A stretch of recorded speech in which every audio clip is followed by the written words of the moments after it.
O programa a seguir pode conter descrições de extrema violência e não é recomendado para pessoas sensíveis.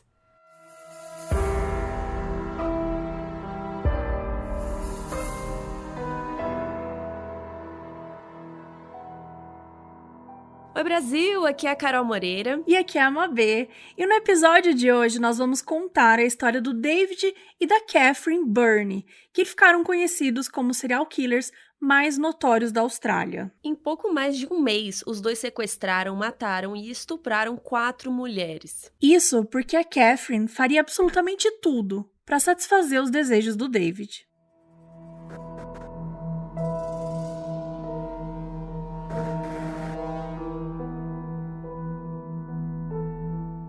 Gente, voltamos! Na verdade, Voltamos como? A gente sempre teve aqui. Como assim? Voltamos de Não, mas onde? dessa vez, o que a gente terminou, Carol? A nossa amizade.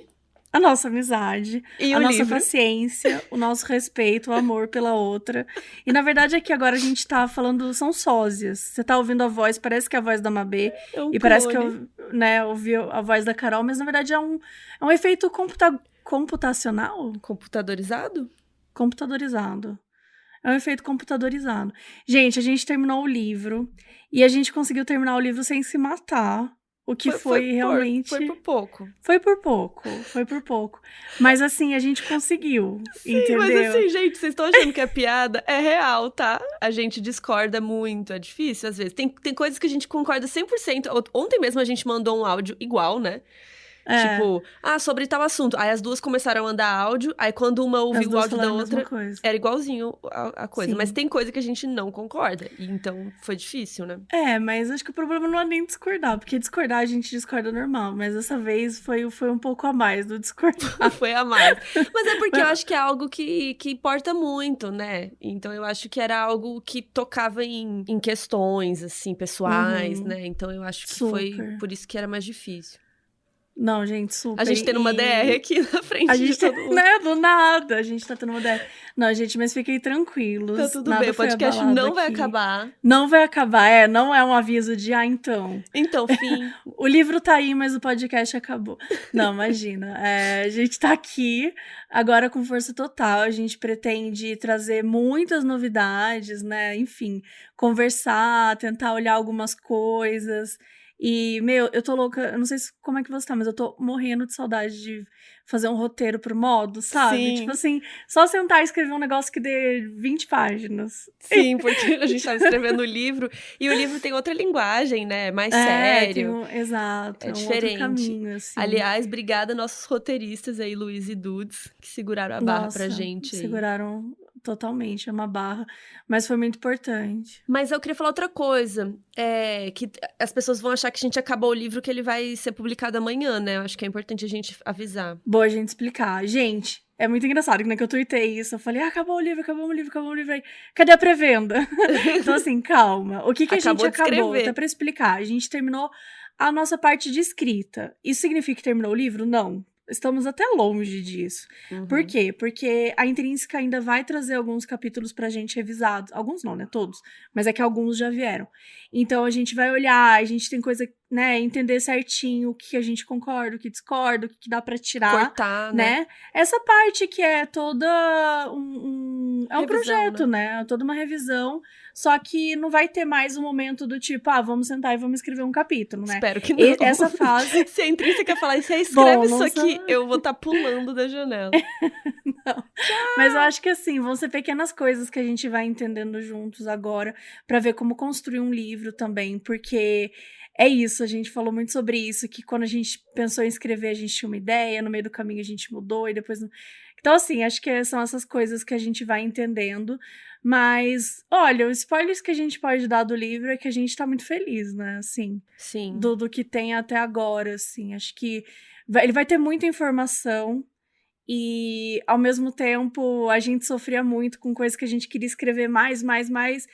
E é aquilo, né? Se a gente fosse escrever tudo que a gente queria, gente, o livro ia ter 10 mil páginas. Cada capítulo dá um livro, né? Dá. E dá mesmo, e realmente dá. Então, acho que o que a gente tentou fazer foi como tornar palatável, né? Tipo, como pegar os assuntos e ficar de uma forma muito interessante pra quem curte true crime, pra quem curte ouvir os podcasts, assistir documentário e tal, mas ao mesmo tempo dá aquele gostinho de tá bom, aqui eu não aprendi tudo que dava pra aprender, né? Tipo, ainda tem outras fontes, ainda tem Tem outras... coisas que nem cabe a gente ficar explicando muito, né? Por isso que eu acho que a gente vai acabar cortando muita coisa ainda do livro. Mas era esse o Total. aviso, gente. O grosso tá escrito. O grosso tá Agora aí, vamos revisar, vamos fazer. A gente nem sabe a capa do livro, perguntaram, né, outro dia aqui no FAQ. Eu falei, eu não sei ainda, não aprovamos. A gente não sabe. Não a gente sabemos nem a cor não chegou ainda. nessa parte. Mas eu acho que a partir de agora vai começar, né? Agora vai render, né? Ideia. Porque a Intrínseca estando com tudo na mão, eles conseguem... Acho que vai começar a render. Mas é isso, assim, o grosso tá pronto, e em breve trazemos mais novidades, então fiquem calmos. Teve gente que falou, tô correndo na loja. Não, calma. A gente não sabe de nada, gente, não temos data, não temos nenhuma informação, mas a partir do momento que a gente tiver qualquer tipo de informação, a gente vai dividindo com vocês. Vocês estão acompanhando esse processo desde o início, do momento que a gente assinou o contrato, até o momento que a gente, né, tá entregando o livro, então... Vocês vão acompanhar, isso tá rolando, mas não vai ser amanhã, então segurem-se. Mas vem aí. Não, a gente tá escrevendo isso desde o ano passado, gente. Vocês não têm noção como foi a sensação de terminar essa parte. Nossa. Então, assim, a gente tá muito feliz. E vamos pro caso, né? Já contamos as fofocas. Bora pro caso. Eu até esqueci o que eu tava fazendo aqui. Não é caso bizarro, não é fofoca, não. Vamos lá.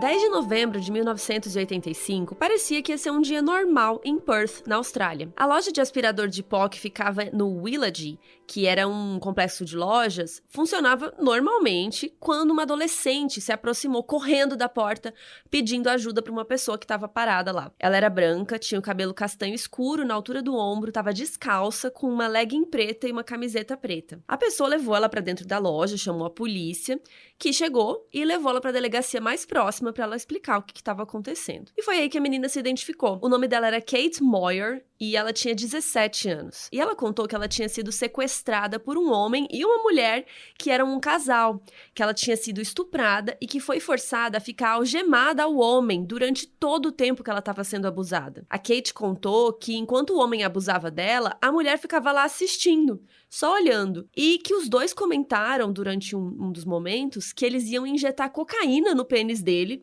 só pra ver o que acontecia. Spoiler, não sei se ia dar certo. Enfim, naquele dia de manhã, no dia 10, o homem saiu pra trabalhar e a Kate ficou ouvindo música, fumando e assistindo Rambo com a mulher na sala. E aí ela foi ganhando a confiança da mulher e tal, pra ver se ela conseguia escapar daquela situação. E ela, inclusive, conseguiu convencer a mulher a desamarrar ela. Alguém tocou a campainha da casa e a mulher disse pra Kate se esconder lá no quarto, onde ela tinha ficado algemada e tal, e onde aconteceu todo o abuso. Quando a Kate chegou no quarto, ela conseguiu escapar por uma janela que estava aberta, e foi assim que ela chegou até a loja e conseguiu pedir ajuda. No começo, os policiais não estavam botando muita fé assim no que ela estava falando, né? O famoso que a gente conhece, que não tá acreditando, acha que é uma invenção, e eles inclusive pediram para a policial que estava interrogando ela, que era Laura Hancock, que ela anotasse o depoimento todo, mas que era para tratar como uma história inventada, porque era muito bizarra para acreditar. E eles chegaram até falar para Laura prender a Kate por passar trote para a polícia. Só que a Kate continuou dando mais e mais pistas. E como ela não estava vendada na casa, né, quando ela sofreu todos os abusos, ela conseguiu ver tudo. Ela conseguiu dar o endereço, dizer como é que era a casa. Ela também falou para a polícia que tinha feito um desenho num cantinho e escondido um pacote de cigarros no forro do telhado. Mas o principal de tudo foi que ela viu um potinho de remédios em cima de uma mesa e nele tinha um nome: David Burney.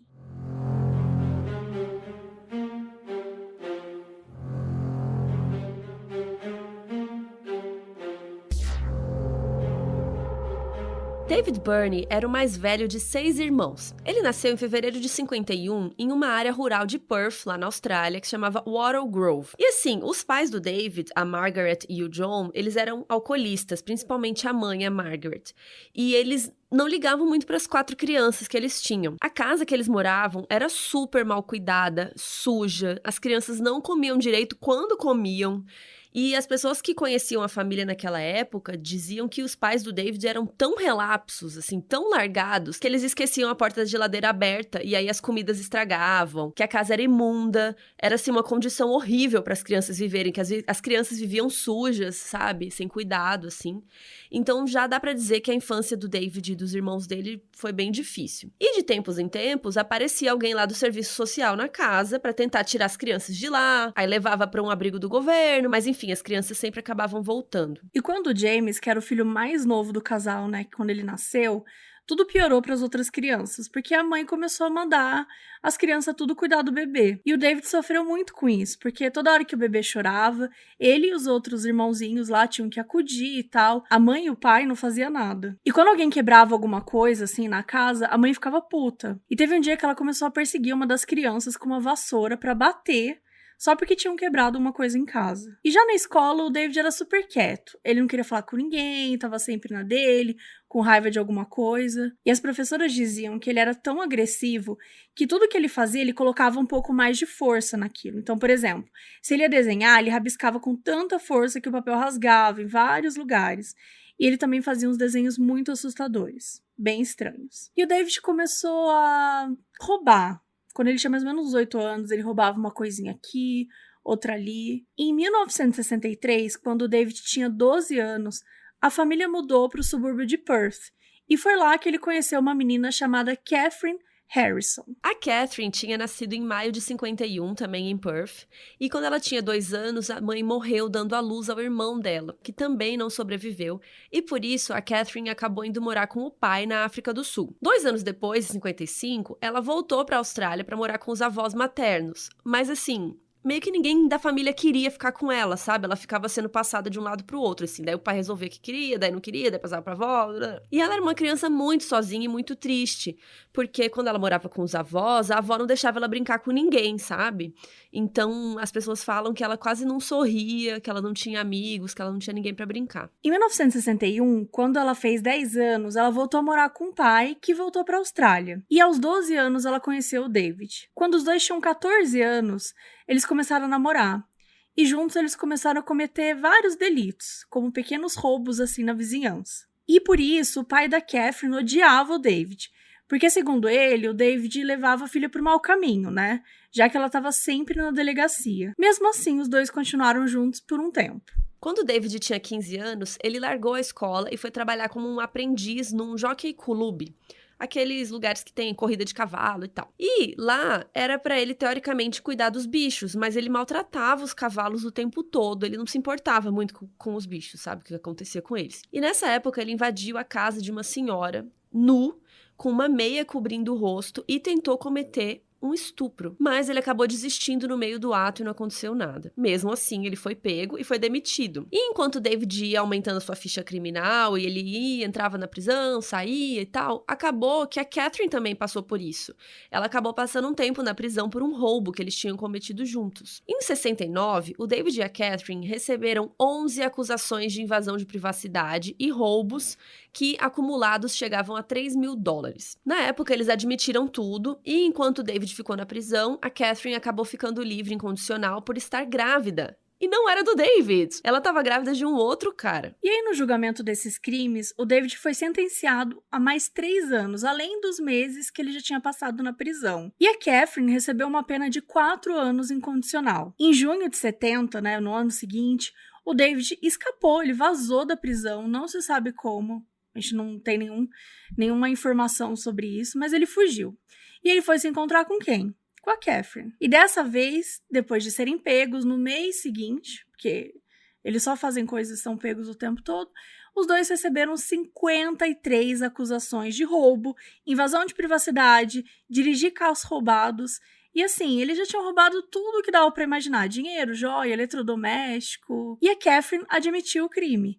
Ela disse que sabia que tinha feito algo de errado, só que ela tinha feito tudo pelo David, então que ela não se arrependia. E o David foi sentenciado a passar mais 2 anos e meio na prisão. E a Catherine recebeu uma sentença de 6 meses. E ela teve o primeiro filho na prisão, que é o Peter. e ele foi tirado dela e foi dado para ficar aos cuidados dos avós. Por causa disso, os dois acabaram se separando de vez, o David e a Catherine. E depois de saírem da prisão, cada um no seu tempo, eles foram seguindo os seus caminhos na vida.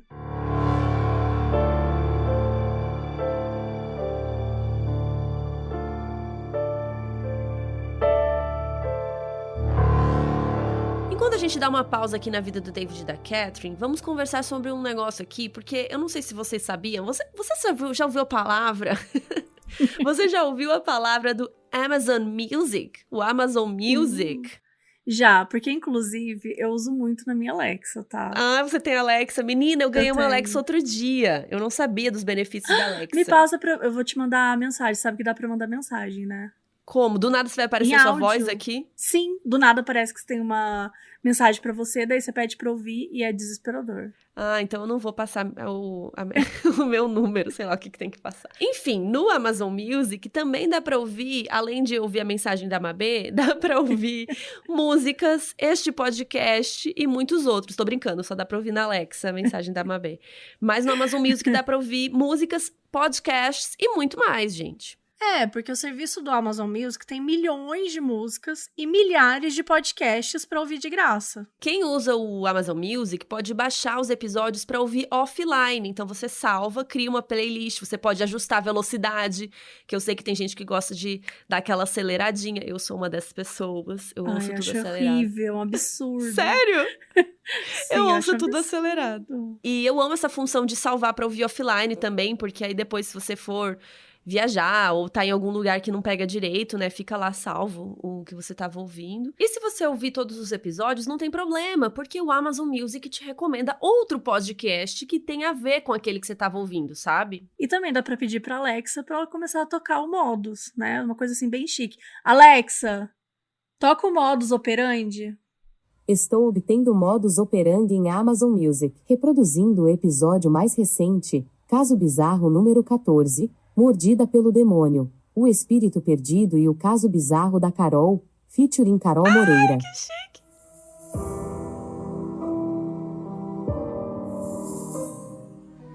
Alexa, pausa. Ela lê a descrição, eu amei. Ela leu o título. Ah, porque tava o Caso Bizarro da Carol. Tá fit, Carol, uma coisa assim. Ah, tá. Gente, Não, o Amazon muito bom, Music né? é muito chique, entendeu? Tem playlists, tem estações de rádio baseadas em uma música específica que você gosta. Eu, por exemplo, sou viciada em XO, do John Mayer. E aí eu ponho Nossa, sempre... coisa específica, eu amei. Sim, mas eu ouço a mesma música diversas vezes. E daí ele indica coisas parecidas com isso, entendeu? Então fica uma vibezinha do John Mayer, só que com outros artistas, assim. Eu acho muito legal isso. Pra começar, que se você assinar, você já tem acesso a 75 milhões de músicas, incluindo lançamentos. E novos assinantes do Amazon Music Unlimited podem experimentar o serviço gratuitamente por 30 dias e cancelar a qualquer momento antes de renovar automaticamente. Só que aquela coisa, né? Depois que você faz o teste, você vai querer, né? Você vai querer deixar rolar, porque é muito bom. Então, ó, a gente vai deixar um link na descrição desse episódio para você conhecer o serviço de podcasts do Amazon Music e escolher qual é o melhor plano para você. Ou, se você quiser entrar, é só entrar em amazon.com.br/Modus Operandi, que aí vai ter lá uma página explicando como você escuta, como você acessa o Amazon Music Unlimited. É muito legal. Bom, vamos voltar pra história.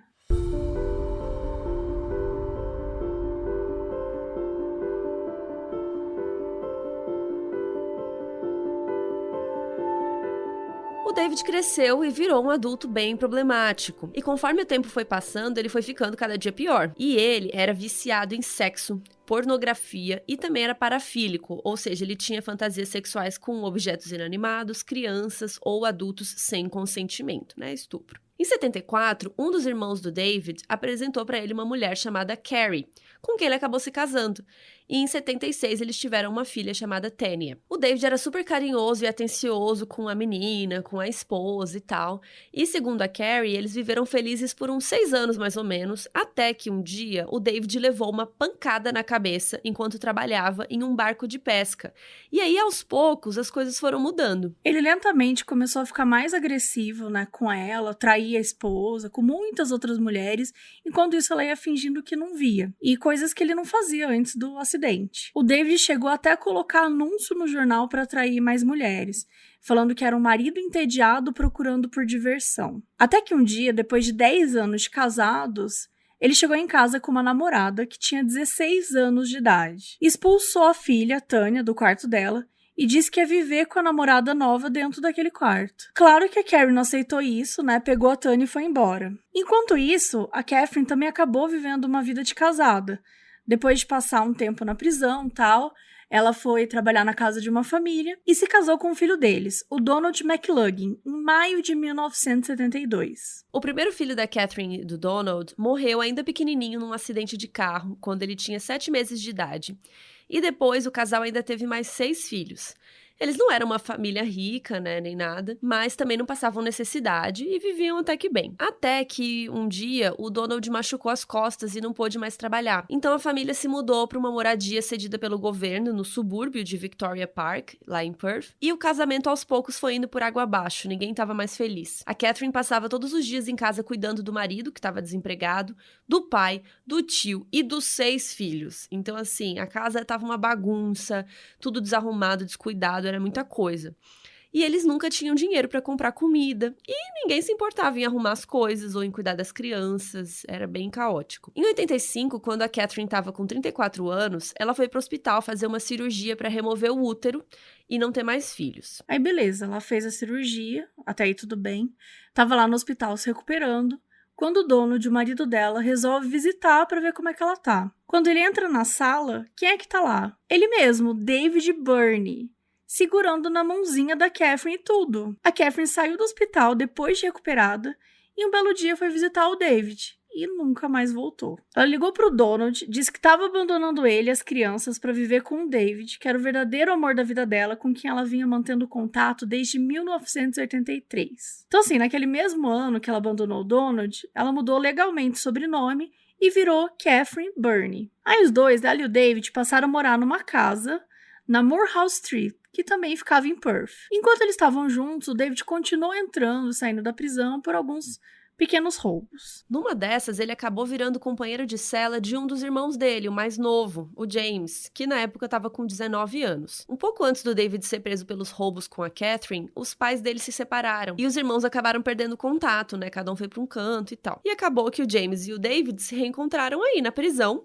depois do James ter estuprado uma senhora de 80 anos e abusado sexualmente de uma menina de 6 anos de idade. Depois que os dois saíram da prisão quase que ao mesmo tempo, o James pediu pra ficar morando com o David e com a Catherine, porque ele não queria voltar pra casa, não tinha pra onde ir e tal, e os dois deixaram. O James, o irmão, ele conta que o David tinha um apetite sexual muito grande, praticamente insaciável, que ele tinha que transar com alguém de 4 a 5 vezes por dia. E ele era, assim, completamente viciado em sexo, a ponto de ficar tentando várias coisas diferentes com a Catherine pra ver se ele sentia algo, né, diferente e tal, um estímulo diferente. E uma dessas coisas, o James contou que era tipo um anestésico que ele injetava no pênis pra deixar o pênis dormente e conseguir durar mais tempo durante o sexo. Além de fazer isso com a Catherine, ele tinha várias amantes, né? Como a gente falou lá, com a ex dele, ele ficava procurando um monte de mulher o tempo todo, ele sempre tava com alguém diferente. Inclusive, gente, o próprio James, o próprio irmão. O James contou que o David ficou pedindo pra ele várias vezes pra fazer sexo com ele, pedindo, e o James falava que não,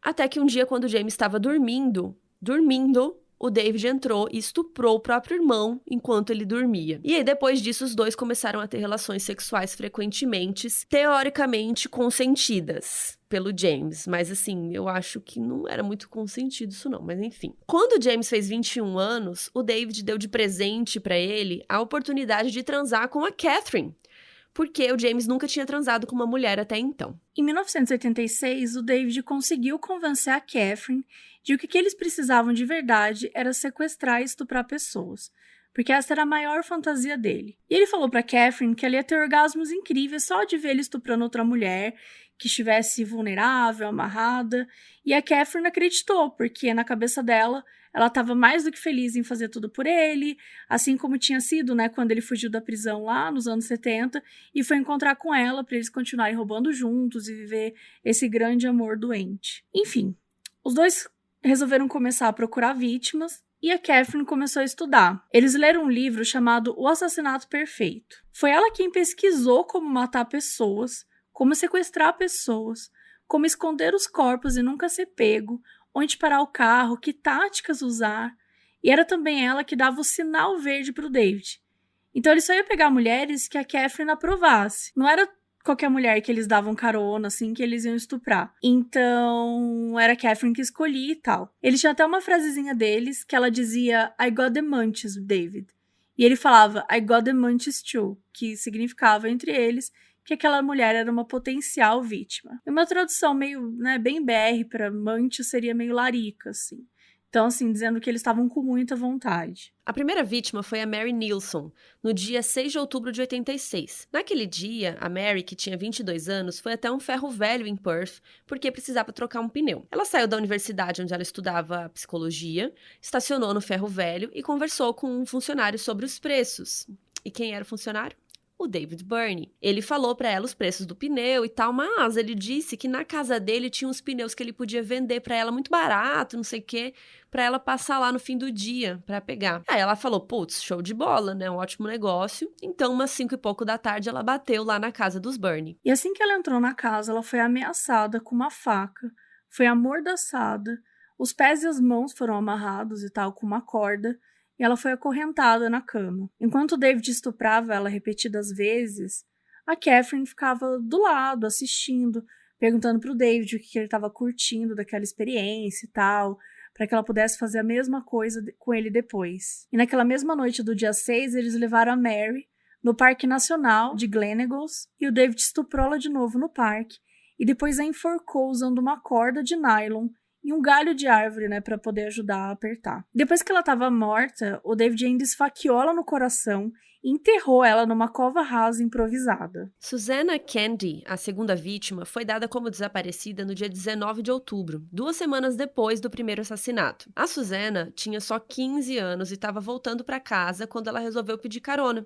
E quem parou para ela? O casal Burney. Com a Catherine no carro, né, que era outra mulher, era muito mais fácil as mulheres pegarem carona, né? Então a Susanna olhou e falou, tem uma mulher no carro, sucesso, né, tranquilo. E assim as mulheres ficavam mais tranquilas, né, e acabavam entrando. Porém, assim que ela entrou no carro, a Catherine já colocou uma faca na garganta dela, amarrou as mãos com uma corda e, chegando em casa, eles forçaram ela a escrever cartas para a família, falando que ela tinha ido viajar para uma cidade ali perto, que ela estava bem, que não era para eles se preocuparem. Cartas que eles demoravam uns dias para mandar, para parecer que a menina ainda estava viva, né, uns dias depois. No outro dia de manhã, eles obrigaram a Susanna a ligar para a família, falando da viagem com as amigas, né, que já ela voltava e tal. E aí, eles fizeram com ela a mesma coisa que eles fizeram com a Mary. Amordaçaram, acorrentaram na cama e o David a estuprou. E quando ele terminou, a Catherine foi lá pra cama com eles e começou a estuprá-la também. E satisfazer o David junto, porque agora ela sabia o que ele gostava, porque ela já tinha assistido, o que ele tinha feito e tal. A Catherine tentou estrangular ela com um cordão de nylon, como o David tinha feito. Só que a Susanna começou a se debater muito e ela não conseguiu. Então o David fez a Susanna tomar um monte de comprimidos para dormir. E quando ela desmaiou, o David chegou e falou pra Catherine, beleza, agora tenta estrangulá-la de novo, pra provar, né, que ela amava mesmo ele. E a Catherine foi lá e matou a menina. E ela disse que matou a vítima porque ela queria saber se ela ia conseguir. Ela falou que ela não sentiu nada, que foi como ela esperava. E ela também falou, eu estava preparada para segui-lo até o fim do mundo e fazer qualquer coisa para satisfazer seus desejos. Depois que a Susanna estava morta, os dois colocaram o corpo dela no carro, levaram até o Parque Nacional e enterraram ela perto daqui de onde estava o corpo, né, da Mary, que foi a primeira vítima.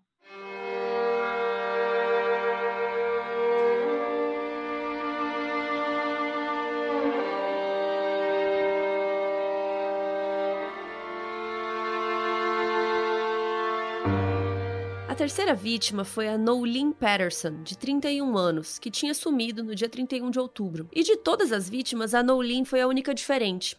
No dia 31, ela saiu de casa para trabalhar. Ela era gerente num bar que ficava dentro de um clube de golfe em Nedlands, um bairro chique lá de Perth. E ela era super popular entre os clientes, ela era super fofa, educada, todo mundo gostava muito dela e tal. E na madrugada do dia 1º de novembro, depois de sair do trabalho, o carro dela acabou o combustível. Então ela parou no acostamento de uma rodovia E adivinha quem passou? O David e a Catherine passaram de carro e ofereceram uma carona. E o David achou ela já no carro, ali naquela situação do carro, o David achou ela muito bonita, elegante. E assim, a Catherine não era muito bonita, sabe? A Catherine era considerada meio acabadinha, sabe? Ela não se cuidava muito, digamos. E aí, infelizmente, aconteceu com ela a mesma coisa que aconteceu com as outras vítimas, né? Assim que ela entrou, a Catherine colocou uma faca no pescoço dela, amarrou as mãos e eles levaram pra casa. E a Catherine disse que odiou a Nolene desde o primeiro segundo, porque ela era muito bonita. E a Nolene tentou fazer umas coisas pra se salvar, meio que psicologia reversa, então ela começou a fingir que gostava do David, que tava curtindo transar com ele e tal. E começou a funcionar um pouco, porque o David parecia que não queria matar ela. Mas eles fizeram a mesma coisa que fizeram com as outras vítimas, estupraram. O David ficou enrolando pra matar ela, sempre dizia pra deixar pro dia seguinte. E num dia de manhã, eles falaram pra Nolene ligar pra uma amiga, avisando onde o carro dela tava e que ela tava viajando e tava tudo ok. E aí, um pouco depois, a Catherine teve bastante ciúmes, assim. Tava claro que o David estava gostando mais da Nolene do que deveria, então ela saiu de casa e quando ela voltou, já chegou com uma faca, surtando, ameaçou se matar caso o David não escolhesse logo entre as duas. Então, o David forçou um monte de comprimidos pra dormir na garganta da Nolene e a estrangulou com o cordão de nylon, enquanto a Catherine olhava pra ter certeza que a Nolene tinha morrido. Ela odiou tanto a Nolene que quando eles foram enterrá-la, ela ficou jogando terra no rosto dela, com muita força, assim, com raiva. Só que eles enterraram ela num lugar um pouco diferente das outras vítimas. Era ali perto, mas o David falou que a Nolene era diferente, sabe? Aí ele não quis colocar junto com as outras. A última vítima do casal foi a Denise Brown, de 21 anos, que tinha desaparecido no dia 5 de novembro. A Denise trabalhava como programadora. Ela tinha vários amigos, ela era super gentil e ela confiava em todo mundo. Ela morava com um namorado e estava voltando para casa de um bar quando o David e a Catherine pararam no ponto de ônibus que ela estava e perguntaram se ela não queria uma carona. Ela aceitou e aí vocês já entenderam o modus operandi deles, né? Como que eles agem. A Catherine segurou a faca no pescoço dela, eles levaram ela para casa, amordaçaram, acorrentaram e estupraram várias vezes. Então, na tarde seguinte, eles forçaram a Denise, né, a tomar vários comprimidos e tal para dormir, colocaram ela no carro e foram em direção daquele parque lá que já tinha enterrado todos os outros corpos. Chegando lá, o David estuprou de novo no banco de trás do carro, enquanto eles esperavam ficar de noite, e aí sim, enterrar ela sem ninguém ver. Aí quando foi escurecendo, tá, eles tiraram ela do carro e ele estuprou ela de novo. Enquanto ele fazia isso, ele enfiou uma faca no pescoço dela. Só que a Denise não morreu. Então a Catherine pegou uma outra faca e falou pro David tentar com ela. E foi o que ele fez. Aí a Denise caiu desacordada e eles começaram a cavar o buraco para enterrar ela. Enquanto eles jogavam a terra de volta, assim, em cima dele, a Denise acordou e ela sentou, apavorada. E aí o David pegou um machado que estava no carro, ele bateu na cabeça dela, mas ela não morreu. Então ele começou a ficar desesperado, ele deu uma segunda machadada, abriu a cabeça dela e dessa vez ela morreu.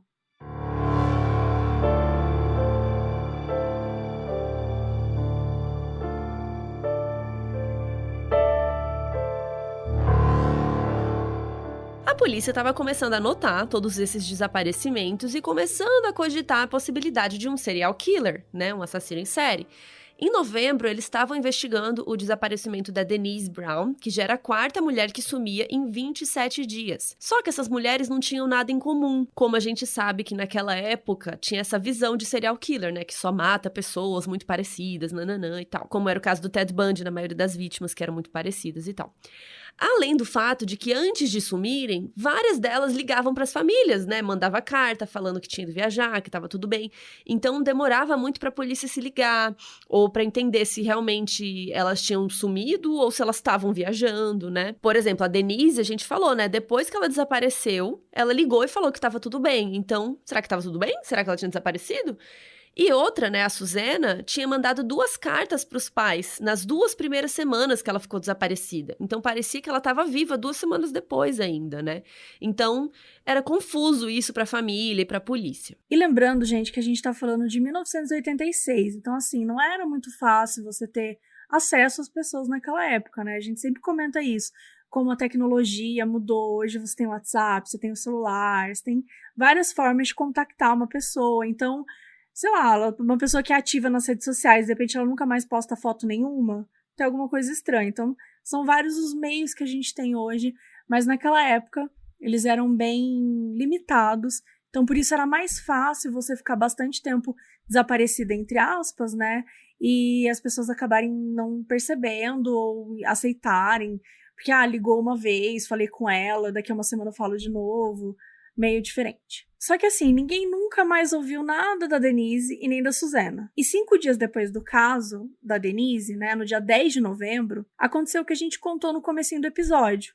A Kate apareceu na loja, seminua, pedindo ajuda e tal. Então, no depoimento da Kate para a polícia, naquele dia 10 de novembro, ela disse que o casal fez ela telefonar para os pais dela, dizendo que estava tudo bem. Então, foi aí que a polícia começou a ligar os casos das mulheres desaparecidas com a história que a Kate estava contando. E os 2 detetives responsáveis pelo desaparecimento tal das mulheres entraram também nesse caso. Então, lembra também que a gente contou que eles não estavam nem aí, queriam até prender ela por estar mentindo? Se eles tivessem feito isso mesmo, se não tivesse ouvido tudo, vai saber o que mais poderia ter acontecido. Então, a Kate levou a polícia e os detetives até a casa do casal que teria atacado ela. E essa casa ficava na Moorhouse Street, a casa do David e da Catherine Burney. Os detetives chegaram então na casa, que era branca, de tijolinhos, era uma casa térrea, com 2 quartos. E aí a frente da casa era super mal cuidada, cheia de planta nascendo, assim, aquela bagunça. Mas não tinha ninguém, nem o David e nem a Catherine. Então os policiais se esconderam atrás de uma van que estava estacionada na garagem e ficaram lá de tocaia, esperando alguém aparecer. E quem chegou primeiro foi a Catherine, que estava super nervosa, né, porque ela deve ter notado que a Kate tinha sumido, estava preocupada. E aí depois eles foram até o trabalho do David lá no Ferro Velho e buscaram ele lá. Dentro da casa, a polícia encontrou tudo do jeito que a Kate tinha contado, do jeitinho que ela falou. E também encontraram a bolsa dela, o cigarro que ela falou que tinha escondido. Então, realmente, parecia que ela tinha estado ali dentro da casa. Só que não tinha muito como provar que ela tinha sido abusada, que as outras coisas que ela contou eram verdade. E assim, não tinha como o casal, o David e a Catherine, negarem que a Kate estava lá, né? Porque tava tudo lá as coisas. Só que aí o que eles falaram? Não, a gente chamou a Kate pra fazer uma homenagem. A gente tava aqui transando, fumando maconha, tudo foi com consentimento. E os detetives continuaram questionando tanto a Catherine quanto o David, na esperança que um deles confessasse primeiro.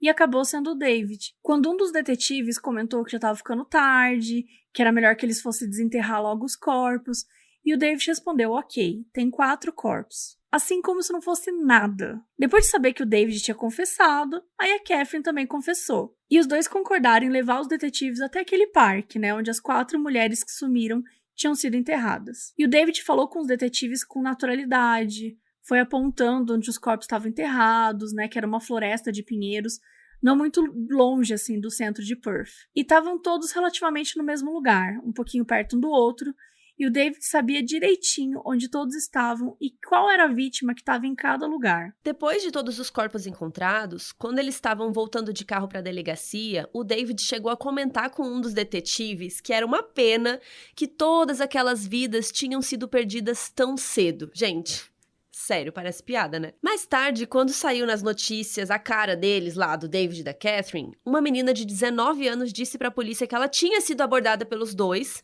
na noite que eles estavam levando o corpo da Denise Brown pra ser enterrado. Ela disse que eles pararam do lado dela e ela viu que tinha uma pessoa deitada no banco de trás de cabelo curtinho, e o cabelo da Denise era curtinho. A menina também contou que o David não falou e nem olhou pra ela, que quem falou com ela foi a Catherine. Mas essa menina de 19 anos falou, não, eu tô perto de casa, não preciso de carona não, tô de boa. E aí ela disse que o carro ficou parado ali do lado, eles ficaram tentando um pouco, mas depois eles desencanaram e seguiram na direção da floresta lá do parque, onde eles enterraram a Denise, que foi a última vítima.